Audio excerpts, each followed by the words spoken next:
Permisi Mbak, mau nanya, Mbaknya lebih milih tinggal di desa atau di kota? Tinggal di kota. Kenapa? Karena lebih mudah kemana-mana gitu. Ya. Terus kan Mbaknya dari Fakultas Pertanian nih, mau nggak sih kalau nanti udah lulus jadi petani? Enggak. Kenapa tuh? Mau jadi yang lain aja. Oh, iya. Makasih ya Mbak. Ya, semangat.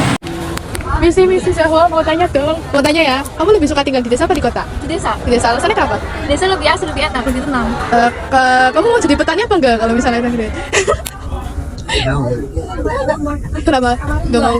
Kenapa alasannya? Ya karena aku lebih suka kayak memproduksi kayak hasil ternak gitu ibarat di kota. Kalau kamu lebih suka di desa apa di kota? Di kota. Di kota, alasannya kenapa? Ya lebih santai gitu kayak tempat. Terima kasih ya, terima kasih. Pilih tinggal di kota atau di desa? Di desa. Kenapa tuh? Karena di desa ini pasti harganya yang terjangkau ya, dari mulai kan banyak petani gitu ya kalau di desa. Jadi ketahanan pangannya ini lebih murah dibandingkan di kota. Terus kamu kan di Faperta ya? Milih jadi petani atau enggak? Enggak sih. Kenapa? Karena mungkin ada pekerjaan lain ya selain jadi petani. Gak semulunya kalau di pertanian ini kita jadi petani. Nah, kita juga bisa nanti kayak jadi penyuluhan gitu ya. Kayak menginformasikan bagaimana caranya jadi mengolah tanaman itu diproduksi lebih baik gitu. Oke, terima kasih. Dengan Mas siapa? Rova, Mas Rova lebih milih tinggal di kota atau di desa? desa sih. Alasannya gimana? Ya, apa ya? Enak aja kalau di desa itu sepi gitu, nggak terlalu ramai lah. Terus nggak panas juga udaranya. Kalau di kota kan panas itu. Kalau teman-temannya kamu banyak yang pindah ke kota, kamu mau tinggal di desa apa di kota? Desa aja sendirian lah. Kamu lebih sering beli produk di desa apa di kota?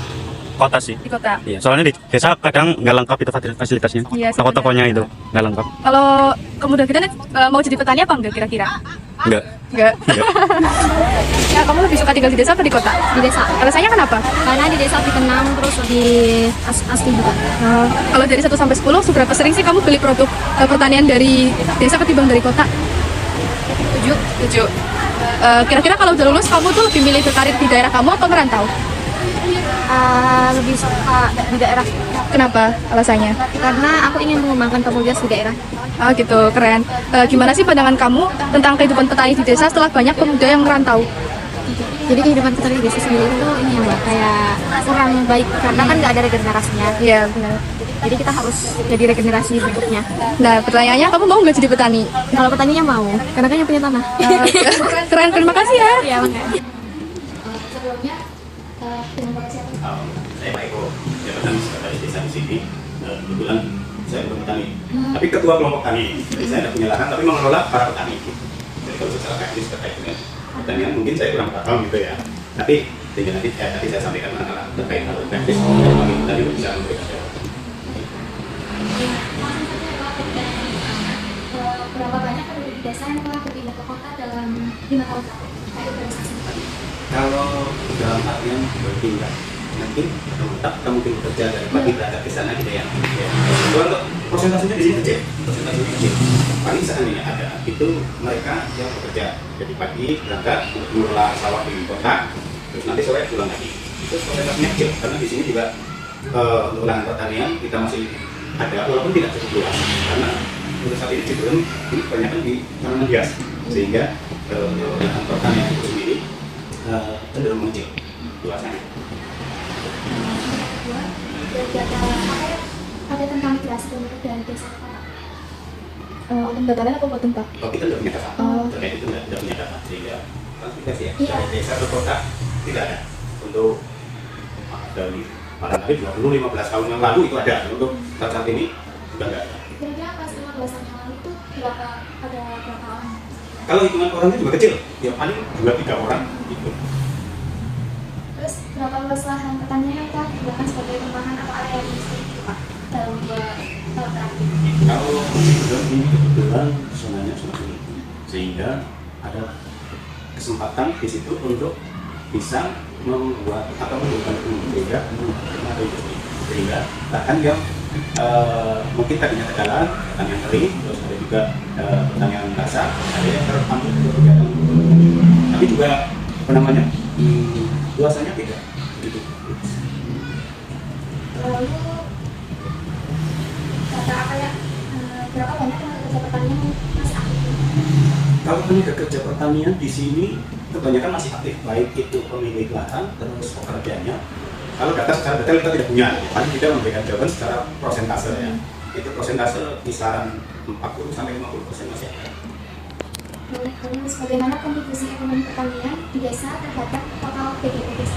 Misalnya, Produk domestik bruto. Domestik bruto. Oh gitu ya, pendapatan total. Ya. Kalau terkait dengan pertanian secara keseluruhan dari ya, dengan secara keseluruhan ya. Ya, masalahnya di sini ada petani hortikultura, ada petani padi jagung, terus ada petani tanaman hias. Di sini juga masih ada petani tembakau. Gitu. Jadi kita masih ngulik terkait dengan tembakau.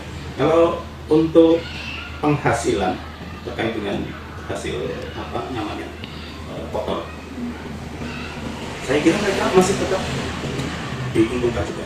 Dalam arti mereka masih bisa mengelola, memelihara sampai dengan akhirnya panen.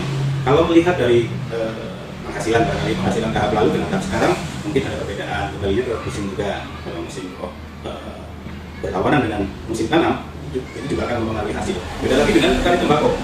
Kalau petani padi itu biasanya kan menunggu musim hujan. Tapi kalau petani tembakau itu menunggu musim kemarau gitu. Jadi dua petani ini berlawanan, manakala musim hujan seperti padi, kalau kemarau tanam tembakau. mungkin itu saya jawab ke wawancara dari kami. Iya, Cukup sekian, terima kasih Pak. sama-sama. Menambahkan saya. Iya. Di desa Sumber itu, anak muda itu masih banyak nggak sih yang kalau jawab kuliah gitu? Atau kebanyakan orang tua yang Iya, kalau kebanyakan orang tua, ada juga yang milenial gitu ya, 1-2 itu juga ada, tapi tidak kontinu juga. Jadi manakala kok harus petani, contohnya ini harus mempersiapkan lahan karena mungkin besok harus ditanami kacang atau apa dan lain sebagainya. Setelah itu besoknya kerja lagi gitu kan, jadi tidak monoton ke petani saja. Dan kalau secara umum, kalau yang kebanyakan sekarang di petani muda itu di tanaman hiasnya, bukan pertanian pangannya. Kalau tanaman hias maksudnya pertanian bukan sih? Iya. Apa perkebunan ya? Apa pertanian juga? Masih lingkup pertanian. Iya, jadi apa? Kalau yang muda-muda kebanyakan lari ke situ. Kalau di pertanian pangan kebanyakan malah fokus. jadi sekarang kan di bidang pertanian pangan itu kayak padi gitu, anak mudanya berkurang. Nanti kalau misalnya ada solusi nggak sih Pak? Kan udah pada terlalu yang yang kan nggak di bidang pertanian kayak generasi kita. Kalau kejadian seperti itu faktor alamiah apa ya? Jadi nanti manakala sekarang yang muda itu mau mungkin, terus nanti sudah tua saya kira mau karena dia punya lahan. Kalau tidak mau berarti dia hanya mengkoordinir. Contohnya ilmu kerja itu kan. Contohnya kalau kamu pelihara ini tanah saya, nanti saya yang menyediakan kompos, saya menyediakan pupuk, nanti perhitungannya di situ bagi hasil. Seperti itu. Jadi untuk terkait dengan pemuda, manakala petani muda itu ke depan, saya kira tetap ada, cuma jumlahnya minim.